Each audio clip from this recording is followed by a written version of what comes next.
সর্বপ্রথমে সকল দেশবাসীকে নমস্কার। আজকে আমি এই ভিডিওর মাধ্যমে বাংলাদেশের প্রাইম মিনিস্টার মোহাম্মদ ইউনূসকে আমি একটা কথা বলে দিতে চাই যে আপনাদের বাংলাদেশে আমাদের কিছু সনাতন ধর্মের মানুষ বসবাস করে। সেই সনাতন ধর্মের মানুষকে সুরক্ষা দেওয়ার জন্য কিন্তু আপনার দায়িত্ব। আর আপনি যদি আমাদের সনাতন ধর্মের মানুষকে নিরাপত্তা যদি না দিতে পারেন, তাহলে বাংলাদেশের আমাদের সনাতন ধর্মের মানুষকে কে নিরাপত্তা দিবে?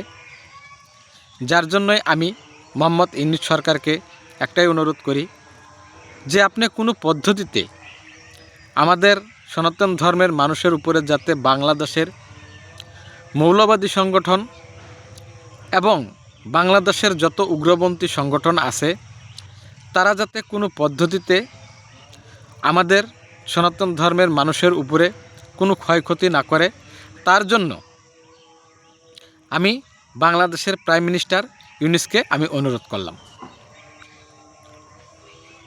আরেকটা কথা আমি এই ভিডিওতে স্পষ্টভাবে বাংলাদেশের মৌলবাদী সংগঠন এবং যত উগ্রপন্থী সংগঠন আছে সবাইকে আমি স্পষ্টভাবে একটা কথা বলে দিতে চাই যে দেখো, আমাদের ভারতবর্ষেও কিন্তু হিন্দু সংগঠন বহুত আছে, বজরং আছে, আরএসএস আছে, বিশ্ব হিন্দু পরিষদ আছে। আপনারা কোথাও দেখতে পেয়েছেন যে ভারতবর্ষের অলিগলিতে কোথাও আমাদের ভারতবর্ষের ভিতরে এমন কোনো ইসলাম ধর্মের মানুষকে সেই সংগঠনগুলো কোনো ধরনের অত্যাচার করতেছে, কোনো ধরনের মারপিট করতেছে, বা তাদের কোনো ঘরবাড়ি জ্বালাই দিচ্ছে, বা সেই সংগঠনগুলো কোনো ইসলাম ধর্মের মানুষকে পুড়িয়ে দিচ্ছে, এরকম কোথাও দেখতে পেয়েছেন? নিশ্চয়ই কিন্তু আপনারা দেখতে পাননি। কেননা আমাদের ভারতবর্ষের সংগঠনগুলো একটা কথাই চিন্তা করে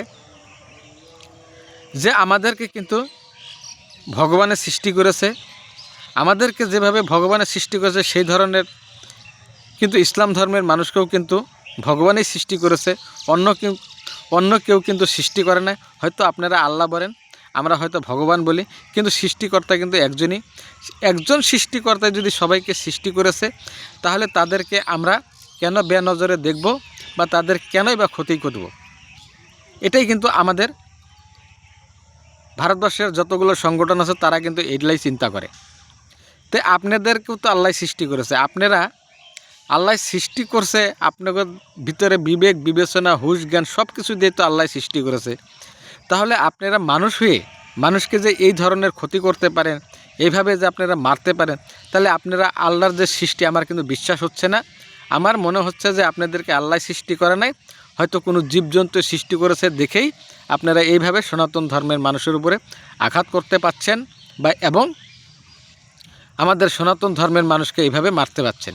আপনাদের ভিতরে যদি মানুষত্ব জ্ঞান থাকতো হয়তো তাহলে আপনারা এইসব কর্ম করতেন না, হয়তো এইভাবে সনাতন ধর্মের মানুষকে মারতেন না। আপনাদের একটু হলেও বিবেকে লাগতো যে না, আমরা যেসব পাপ কাম করছি এগুলা পাপের কিন্তু হিসাব আল্লাহর কাছে দিতে হবে। তখন কিন্তু আমরা আল্লাহর কাছে এমন না, এগুলো কর্ম যে করে যাচ্ছি এগুলার কিন্তু হিসাব আল্লাহর কাছে দিতে হবে। তখন যদি আল্লাহ হিসাব চায় তখন কিন্তু আমরা আল্লাহর কাছে হিসাব দিতে পারবো না। তখন কিন্তু আপনাদেরকেও কিন্তু আল্লাহ কখনো মাফ করবে না। বলেন তো আমি কথাগুলো ঠিক বলেছি কি নাই? তো এখনও আপনাদের সময় আছে যে আপনাদের ভারতবর্ষের লোকজনকে দেখে আপনারা শিক্ষা গ্রহণ করেন যে ভারতবর্ষের ভিতরে 30 কোটি মুসলমান বসবাস করে। সেই 30 কোটি মুসলমান মানুষের সাথে আমাদের সনাতন ধর্মের মানুষে কি সুন্দরভাবে মিলাপিরিতে বসবাস করে, সেগুলো দেখে তো আপনারা শিক্ষা গ্রহণ করতে পারেন। আর আমরা মানুষের যদি মানুষের মতো কর্ম করতে না পারি তাহলে আমাদেরকে মানুষ কে বলবে? তাহলে তো আমাদেরকে জানোয়ার বলাই ঠিক ছিল, বা আমাদেরকে ভগবানের মানুষকুলে জন্ম দেওয়াটাই ভগবানের অন্যায় হয়ে গেছে। মানুষ হয়ে যদি মানুষকে মারতে পারি তাহলে আমরা কিসের মানুষ হলাম বলুন তো? আমরা কিন্তু মানুষ হয়ে কিন্তু একটা পিঁপড়া সৃষ্টি করতে পারবো না। পারবেন? আছে পৃথিবীতে এমন কোনো মানুষ যে একটা জীবকে সৃষ্টি করে দেখাক বা তার আত্মা দেখ? আছেন কারো? যদি আমরা আত্মা দিতে না পারি একটা জীবজন্তুকে যদি সৃষ্টি করতে না পারি, তাহলে আমাদের মারার অধিকারটা কে দিয়েছে? কেউ কিন্তু আমাদেরকে কিন্তু মারার অর্ডার দেয় নাই। তো ভাই, আমি বাংলাদেশের যত মৌলবাদী সংগঠন, উগ্রপন্থী সংগঠন আর ইউনিট সরকারকে আমি একটাই অনুরোধ করব যে দেখেন, আপনাদের হয়তো বাংলাদেশে কিছু সংখ্যক হিন্দু মানুষ বসবাস করে, তাদের সাথে যাতে আপনারা মিলাপ্রীতিরে বসবাস করতে পারেন, আপনাদের দেশটা কিভাবে উন্নত করতে পারেন। আর বিশ্বের ভিতরে আপনারা দেখায় দেন যে না, বাংলাদেশের কোনো জাতিভেদের হিংসা চলবে না, এখানে যত হিন্দু মুসলমান আছে সবাই আমরা ভাই ভাই। এইভাবে একটা আপনারা সংসার গড়ে তুলে বিশ্বের ভিতরে দেখায় দেন যে না, আমরা বাংলাদেশ শান্তি চাই, কখনো আমরা যুদ্ধ এবং গণ্ডগোল চাই না।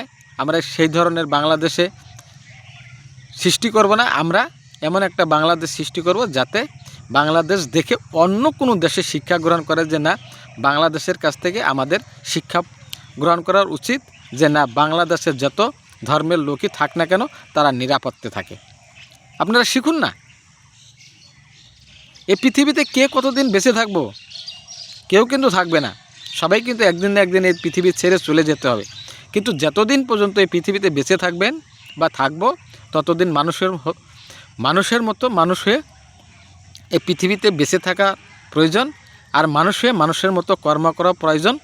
না হলে কিন্তু মানবকুলে ব্যথায় যাবে।